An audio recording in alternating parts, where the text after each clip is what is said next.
Hey, ladies and gents, it's Wiz here with a review of Vellok Speer, the Cosmic Legion's action figure from Four Horsemen Toy Design. Here is the box. You see in the front the picture of Vellok Speer. Here you have the Ox Crew Book 1 story. Back you have the cross cell, and here you have the Vellok Speer bio. It says Vellok Speer official Exor 3 designation is the pilot of the reclamation vessel known as the Gorgonox. However, to those who travel aboard that ship as part of the Ox Crew, Vellok is their unofficial leader and nothing less than a father figure to this unconventional family. Vellok is the first to awaken after the Gorgonox crashes on an unknown planet. Devastated by the loss of so many members of his adopted family amongst the Ox Crew, he knows that the time for mourning them will have to wait. His first priority must be to gather those who have survived the crash, gathering whatever pieces of the wreckage they can salvage, and erecting a makeshift cap inside one of the ship's damaged transport containers. Vellok vows that he will find a way to protect the members of the crew that remain under his care. So in here you see that makeshift shelter, and the box art by Nate Barch is great as always. Now, Vellok Speer, husband of Ularia Speer, who I've already reviewed Ularia, and I really loved her. He is apparently a member of the same species, also, although the markings on his face are different. So I'm guessing that's, he's either a different race from that species or just has different markings. But he has the very, very cool suit in this nice blue, and he has some other things that differentiate him from Ularia, whose suit is a little bit sleeker. So let's take a closer look specifically at his face. It's a bearded visage with the same yellow eyes. The colors are more muted. The stripes aren't fluorescent yellow, and it's not quite as striking, but it's still a very cool look. It's obvious they're members of the same species.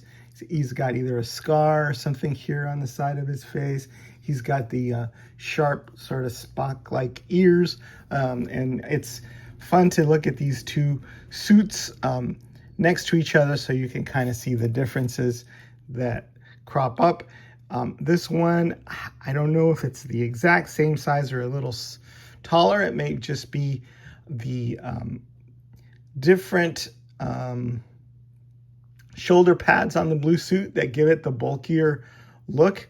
But I haven't really looked to see if the design, if there's a difference in the size. Both of them could be used, I think, by either gender. And both of them look super cool. You can see what the difference are there in the center chest plate. It looks like this loin piece is longer here. The upper legs are a different design.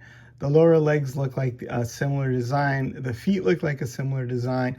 I love the two-tone with the colors, but yeah, two similar yet distinct.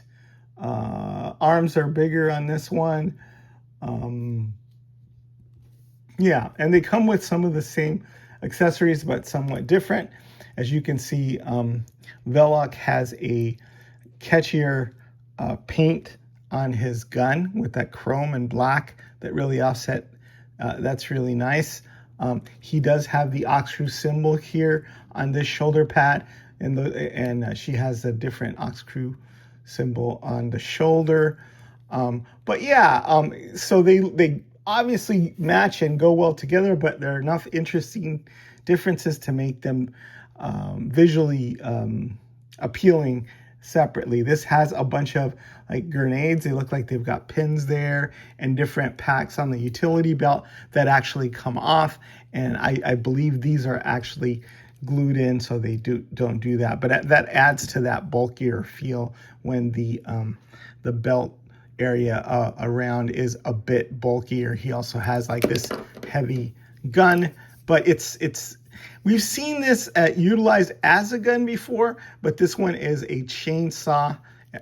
So you can take this part out and you can you know, put other parts in there and turn it into a heavy gun.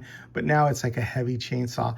Very smart the way they took and they made this weapon interchangeable there, so you can have different attachments. Although there aren't any attachments with this one, there are attachments with other figures that you can utilize, other cosmic figures if you want him to have that and serve as a heavy gunner. But that's a very, very cool piece. We also have the flashlight accessory that plugs into the port. I really like how, right down here, I guess. Right, I really like how that plastic there gives it the look of a flashlight because it's translucent and it reflects the light. Very, very neat. What else can I say? I also like the tertiary color that are used very, very sparingly on this, but just a little hint of that red really makes the blue pop as well, right? The flashlight popped off, but you can, you know, it's the same flashlight that comes with the Laria as well. Yeah, those little pops of color there, the tertiary color, very, very neat. And as you can see, there's also a third ring of Cosmerium Tampo under this shoulder pad that goes in and up. So it's hidden initially, but if you look here, there's also another ox-crew symbol. So kind of cool that, you know, they didn't have to do that, but if you want to configure them differently and say take the shoulder pads off, then you can have a completely different soldier when you do, if you want to use these for army building, which I'm sure a lot of people will do, especially like Warhammer enthusiasts or anybody who loves any of those kind of fighting games, right? The body is, like I said, bulkier, I guess, more masculine, but, you know, very, very, very cool and very, very much a match for his wife's armor. Here's the second head. As you can see, quite stoic in appearance. He's got that same helmet. This face is a face plate that pops in and out. So you can swap this with this kind of Cobra Commander sort of mirrored helmet look, right? And that is good for army building as well. If you pop this sucker in and you see, this one does not come with two necks. I don't think it needs two necks because this fits there nicely. So now you've got, like, you know, either a soldier with a mask or a robotic droid of some sort. And, right, the option of also having the helmet inside the bubble, the helmet bubble inside with the sort of, you know, cap and hat there. So let's take a look at how that fits in. I had some problems figuring out last time. It's very easy, just pops right in there. And then you have the bubble helmet. No, did I do it wrong again? No, I didn't do it wrong. Does this need to come out? Why do I always have these strange issues trying to, oh, there it is, okay. Woo, all right. I do note that this backpack tends to fall off a bit, and that's an issue, but I think I may put some sticky tack or maybe a little bit of tape on the inside to make that a snugger fit. But look at how nice that looks with that classic bubble helmet. Very, very retro-like. And then it's got another symbol there of whatever company that he works with. Like, if you're like me and you like these sort of heavily armored, suited Space Marine type warriors, right? Then you'll undoubtedly like this guy. Let me show you some other figures that I have so we can kind of contrast and compare. I don't even know what franchise this is from. He comes with a heavy gun, which I didn't bring out, but it's a giant blue guy in a mech suit, and there he is.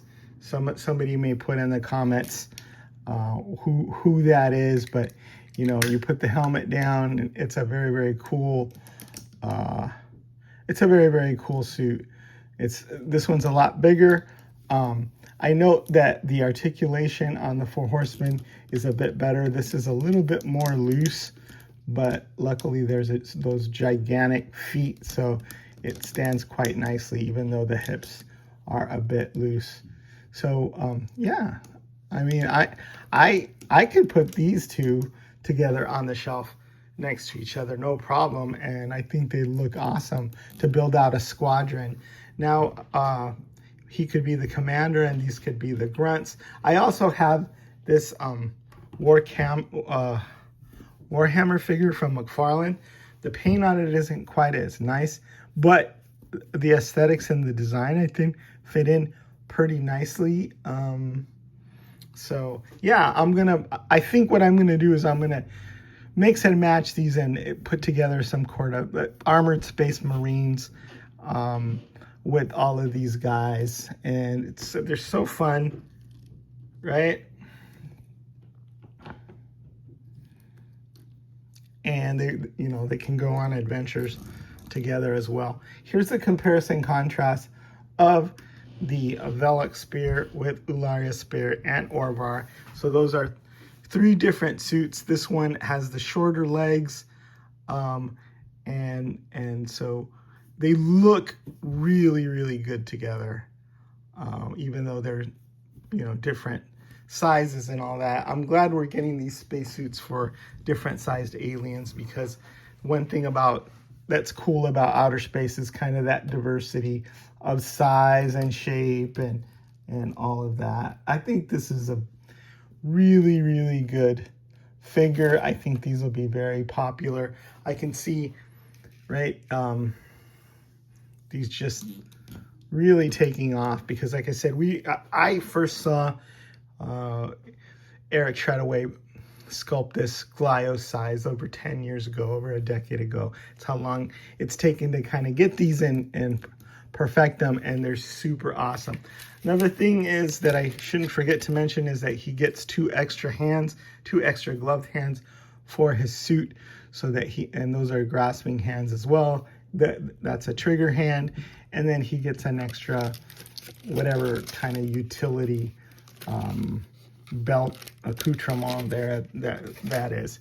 So Vellok Speer, Ularia Speer, Orvar, the armored salvage crew, which, I mean, let's face it, Space Marines, right? We wanted these for a long time. You can put humanoid heads on there and fill out the ranks of your sci-fi shelves. They fit in really well alongside, Alien and Predator and Star Wars and all that kind of cool stuff.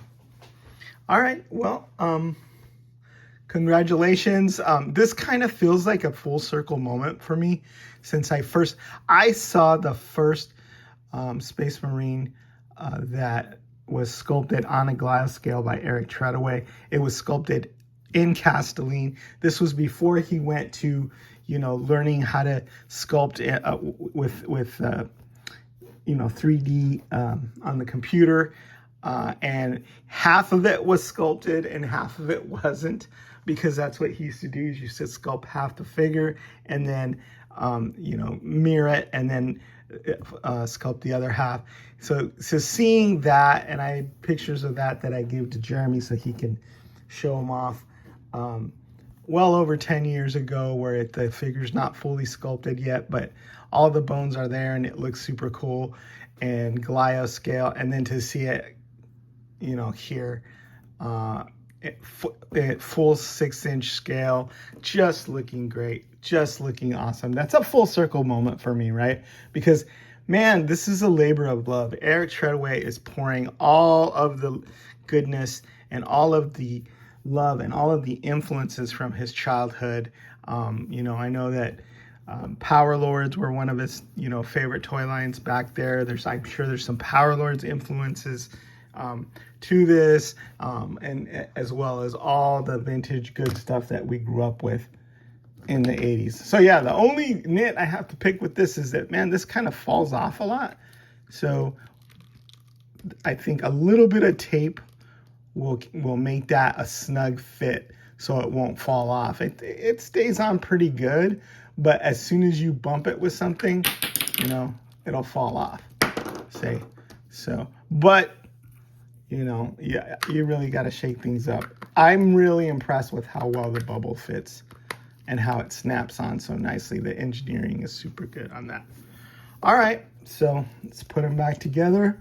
One last look here, and hold on.